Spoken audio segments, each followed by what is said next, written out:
कैसे आप लोग? हम लोग एल्कीन का प्रिपरेशन पढ़ रहे थे और एल्कीन के प्रिपरेशन में आज डिस्कस करेंगे dehalogenation of dihalo alkene. इसके पहले कि हम लोग आगे क्लास शुरू करें, मैं चाह रहा हूं कि आप वीडियो को लाइक करिए और चैनल को सब्सक्राइब करिए।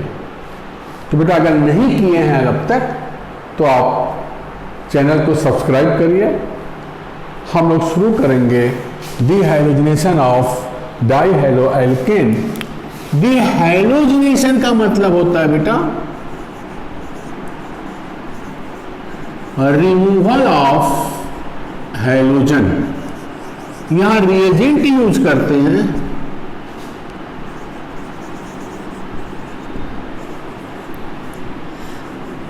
Alcoholic zinc heated with alcoholic zinc. Dehalogenating agent alcoholic zinc है या सोडियम आयोडाइड, ये भी डीहाइलोजिनेटिंग रिएजेंट है। Sodium iodide in acetone solvent.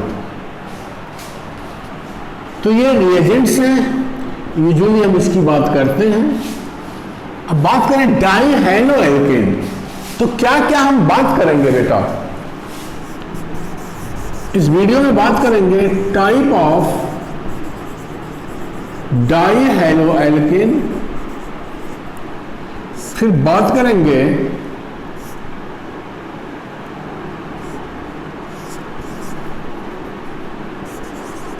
डीहैलोजिनेशन mechanism, फिर बात करेंगे नेचर ऑफ क्वेश्चंस जो पूछे गए हैं इस पर्टिकुलर टॉपिक से। तो देखो बेटा, टाइप ऑफ डाइहैलो एल्कीन की बात करें, फर्स्ट पॉइंट तो जो आपके कोर्स में है, it is of two types. दो तरह का डाइहैलो एल्कीन है। फर्स्ट इज विसिनल डाइहैलाइड्स और दूसरा है जेम डाइहैलाइड्स। विसिनल को कहते हैं एल्काइलिन डाइहैलाइड और जेम को कहते हैं एल्काइलिडीन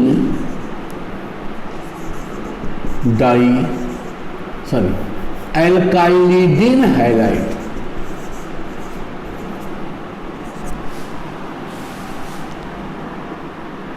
with in given molecular formula, अगर दोनों का मॉलिक्यूलर फार्मूला सेम है तो विसिनल और जेम डाइहैलाइड्स आर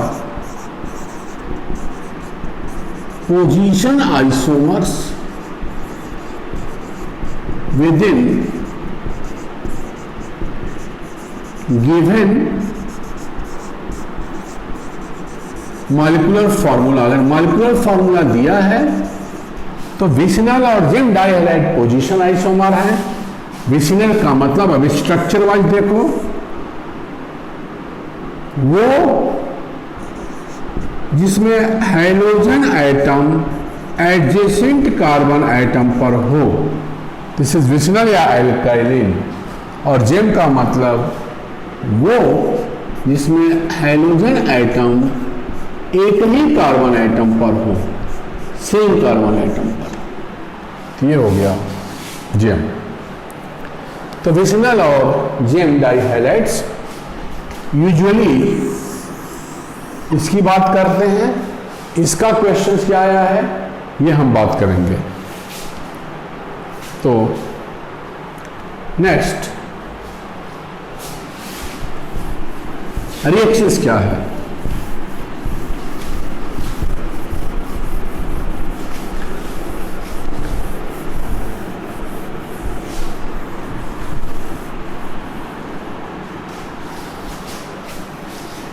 बेटा अगर विशनल डाई हैलाइड्स हैं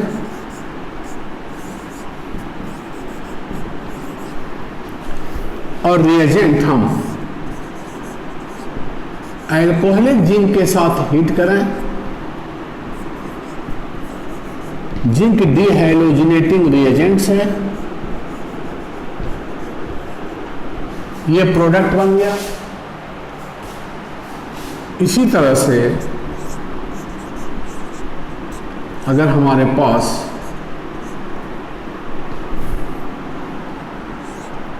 जेम डाई हैलाइड है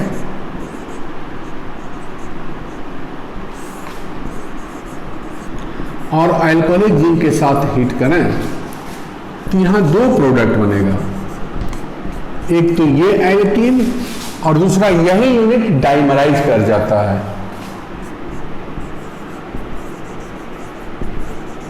ये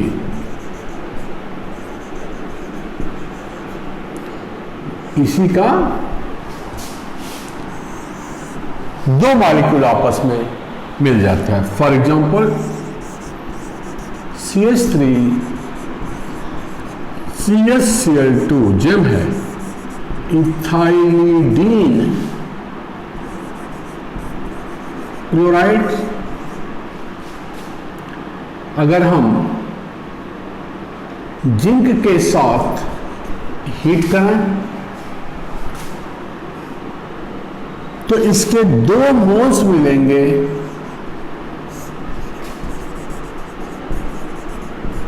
तो 2-ब्यूटीन बनेगा। और एक ही मोल की बात करेंगे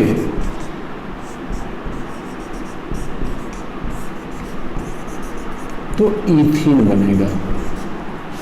तो यह है जेम डाइहाइलाइड्स का रिएक्शंस एल्कीन बनाने के लिए। क्लियर?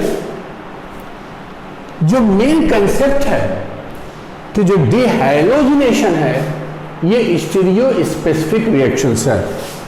जो हम बात करते हैं मैकेनिज्म जहां रिप्रेजेंट करते हैं, जो अक्सर कंपटीशन में पूछा जाता है, बोर्ड के लिए बस इतना ही है, विसिनल और जेम पहचानो, कौन सा विसिनल है कौन जेम है। कंपटीशन ये पूछता है कि हाइड्रोजन का रिमूवल किस मैनर में होता है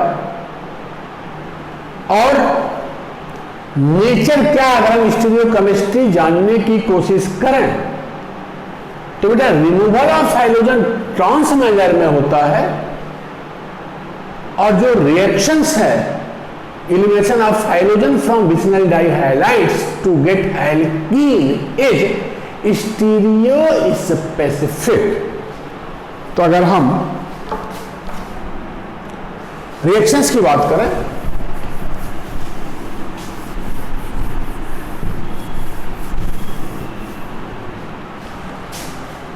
तो डिहाइलोजिनेशन of vicinal dihalides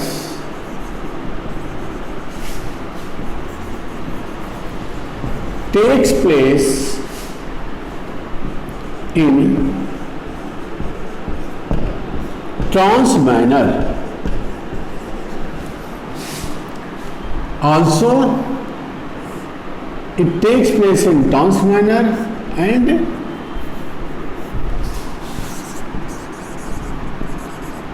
elimination of halogen is stereo specific. Stereo specific का मतलब कई बार बात किया हूं, formation of only one stereo isomeric product from only one stereo isomeric dihydro alkene.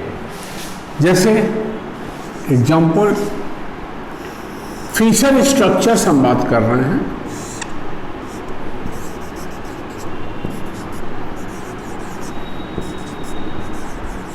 This is meso 2,3 dibromo butane. ये कौन सा स्ट्रक्चर कहा जाएगा? Fischer projection.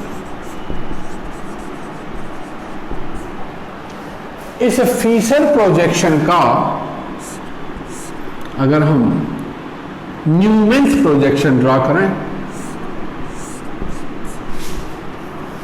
तो देखो, मान लो ये कार्बन, ऐसे न्यूमैन्स को क्या बताया था कि जो फिशर स्ट्रक्चर है उसको ऐसा रिप्रेजेंट करो कि एक कार्बन के पीछे दूसरा वाला कार्बन हो और बाकी जो तीनों मिथाइल हाइड्रोजन Br हैं उसके ठीक एंटी पोजीशन पे नीचे वाले कार्बन का मिथाइल हाइड्रोजन और Br हो, वही स्टेबल स्ट्रक्चर होता है। और न्यूमैन्स का अगर स्टेबल स्ट्रक्चर है तो उसको कहते हैं हम लोग स्टैगर्ड फॉर्म। कौन सा फॉर्म कहेंगे? Staggered form. तो न्यूमैन्स स्टैगर्ड ओरिएंटेशन इसका हो गया। देखो, ऊपर मिथाइल, बाएं H सामने वाले कार्बन पर, दाएं Br, मिथाइल के नीचे दूसरे वाले कार्बन का मिथाइल, H के नीचे दूसरे वाले कार्बन का H, Br के नीचे है दूसरे वाले कार्बन का Br। तो this is Newman's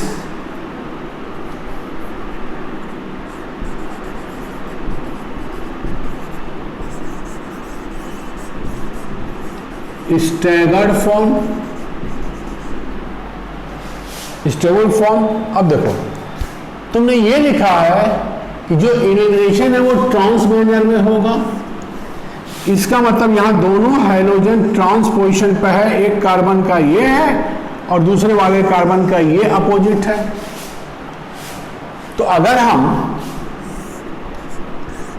alcoholic zinc के साथ हीट करते हैं और ये दोनों हाइड्रोजन निकल जाता है तो बचा क्या?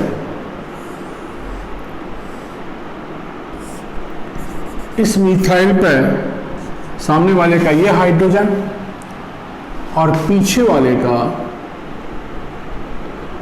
ये हाइड्रोजन और ये मिथाइल। तो स्ट्रक्चर क्या बना बेटा? दिस इज इक्वल टू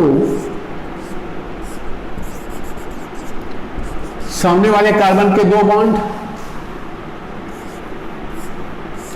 नीचे वाले कार्बन के दो बॉन्ड इस तरह से, और HBr एक एक बॉन्ड तो था, दूसरा ब्रोमीन निकला है तो ये डबल बॉन्ड बन गया। तो ये कौन सा एल्कीन बना? Trans alkene. तो मीसो डाई ब्रोमोब्यूटेन अगर है, अल्कोहलिक जिंक के साथ हीट कर रहे हैं तो जो हमें प्रोडक्ट बन रहा है वो ट्रांस बन रहा है। तो एक स्टीरियो आइसोमेरिक रिएक्टेंट से एक ही स्टीरियो आइसोमेरिक प्रोडक्ट का बनना, इसी रिएक्शंस को कहते हैं स्टीरियो स्पेसिफिक। बोलिए। अब अगर हम मीसो के अलावा बजाय ऑप्टिकली एक्टिव स्ट्रक्चर्स इसका लें, डीएल मिक्सचर का कोई एक ओरिएंटेशन है,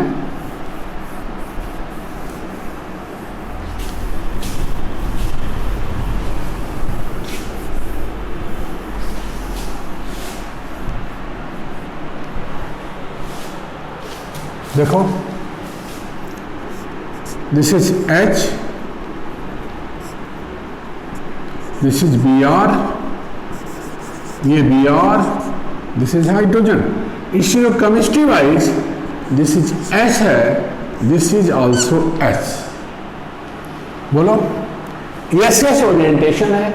इसी का अगर हम नॉन सुपरइम्पोजेबल मिरर इमेज बना सकते हैं तो ये क्या है? यस, ये ऑप्टिकली एक्टिव स्ट्रक्चर्स है एक। तो अगर हम इसको, इस आइसोमेरिक ऑप्टिकली एक्टिव स्ट्रक्चर्स को एल्कोहलिक KOH के साथ हीट करें तो ये क्या है? अगेन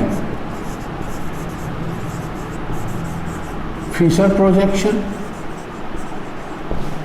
इसका न्यूवेल्स प्रोजेक्शन क्या करो,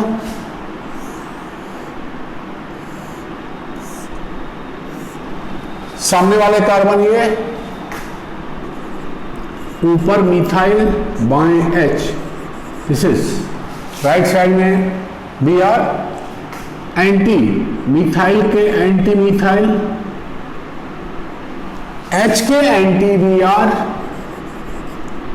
Br के एंटी यहां है H, सॉरी एल्कोहलिक क्लोज नहीं है, एल्कोहलिक जिंक, डिहाइड्रोजनेशन है, हाइड्रोजन निकालना है, सॉरी एल्कोहलिक जिंक है। अब यहां ये Br और ये Br एंटी पोजीशन पर नहीं है, तो ऐसे केस में 120 डिग्री एंटी क्लॉकवाइज रोटेट करेंगे तो इसका स्ट्रक्चर हो जाएगा रोटेट करने से, सामने वाला बॉन्ड तो वैसे ही रहेगा,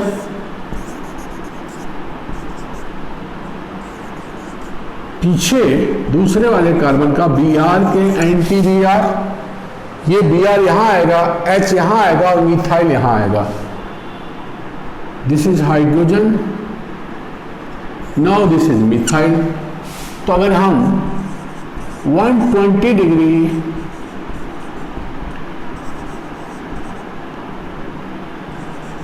एंटी क्लॉकवाइज रोटेशन करते हैं तो ये बना।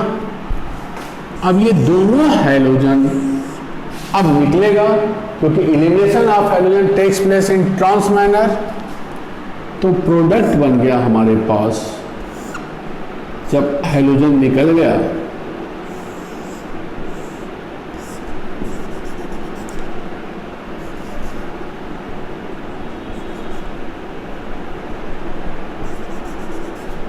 ये, this is written as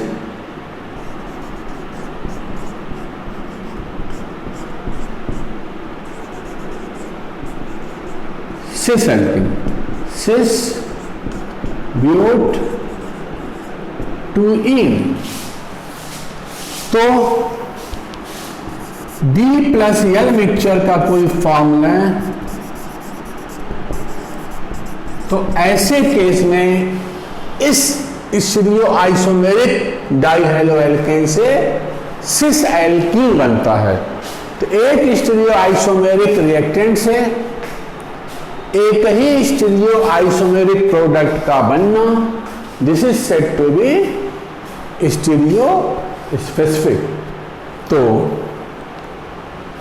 this elimination removal of halogen from dihaloalkene, example लिया है vicinal dihalides, this reaction is stereospecific और हाइड्रोजन का elimination takes place in a trans manner.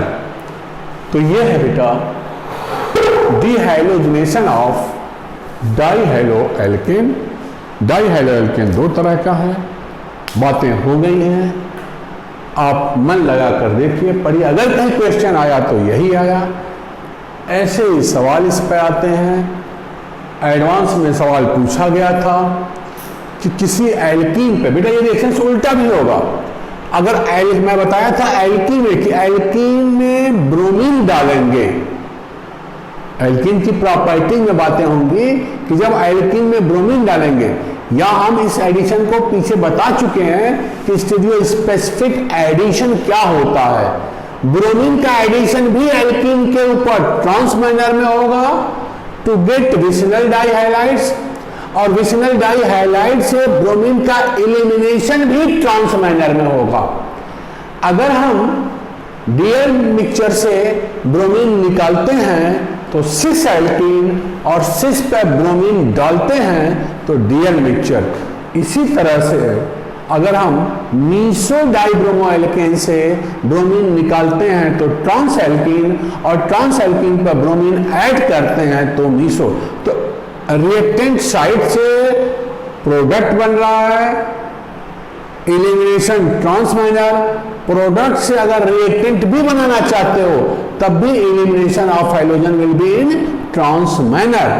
तो elimination of hydrogen as well as addition of hydrogen always takes place in trans manner, और यही बताता है कि हम स्टीरियोकेमिस्ट्री से रिलेटेड क्या वर्ड बोल सकते हैं। तो स्टीरियोकेमिस्ट्री से रिलेटेड यहां जो वर्ड यूज करेंगे वो कहेंगे this reaction is stereo specific. Again बेटा मैं रिपीट कर रहा हूं, वीडियो को लाइक करिए, नहीं किया हुआ है तो कीजिए और चैनल को सब्सक्राइब करिए। थैंक यू बेटा।